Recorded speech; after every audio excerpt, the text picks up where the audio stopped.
అందరు చట్టాల మీద అవగాహన కూడా పోయి ఈయన రిలేషన్షిప్ లోకి వెళ్ళిపోతున్నారు, తర్వాత ముచ్చట పెట్టి వచ్చి మళ్ళీ మా దగ్గర నిలబడుతున్నారు.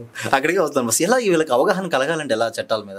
చెప్తున్నా కదా, బెస్ట్ అడ్వకేట్ ఎవరన్నా మంచి టాప్ మోస్ట్ అడ్వకేట్, మీకు ఎక్స్పీరియన్స్ ఉన్న అడ్వకేట్ దగ్గరికి పోతే దాని ప్రికాషన్స్ మొత్తం చెప్తారు, చట్టాలు వివరిస్తారు, ప్రికాషన్స్ చెప్తారు, దాన్ని ఎట్లా తప్పించుకోవాలా, ఏముంటది అంటే దాన్ని ఎట్లా ఆర్గనైజ్ చేసుకోవాలా, ఎట్లా బిహేవ్ చేయాలి, ఇట్లాంటి అన్ని చెప్తారు వాళ్ళు.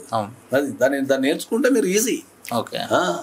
పెళ్లిళ్ళకి వెళ్ళేటోళ్ళు అయితే నేను 1000% I'm recommended for pre marital counselling. Exactly.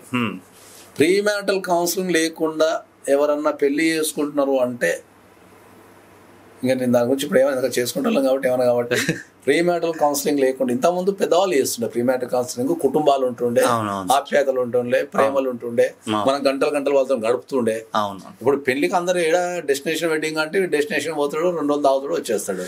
లేదా ఊరికి ఏదో ఫామ్ హౌస్ వెడ్డింగ్ అంటే ఆడిపోతాడు. ఊర్లోనేమో నీకు ఏడ పెడతారు, మన ఫంక్షన్ లో పెడతారు. వీడింటికి వాడిపోడు, వాడింటికి వీడిపోడు, వీడు డైరెక్ట్ తయారై పెళ్లికి పోతాడు, ఆడ తింటాడు, వచ్చేస్తాడు. వీళ్ళకి కౌన్సిలింగ్ ఎవడు ఇవ్వాలా, దాని బాధ్యతలు ఎవడు చెప్పాలా, బాధలు ఎవడు చెప్పాలా? ఆడేమో పెళ్లి కొడుకు పెళ్లి పిల్ల తల్లిదండ్రులు వీళ్ళు వాళ్ళు మొత్తం ఫైటింగ్, నాకు అది పెట్టాలంటే ఇది పెట్టలే, మరి తక్కువ ఇది పంచాయతీ ఉంది. కాబట్టి counselling is pre marital counselling is mandatory.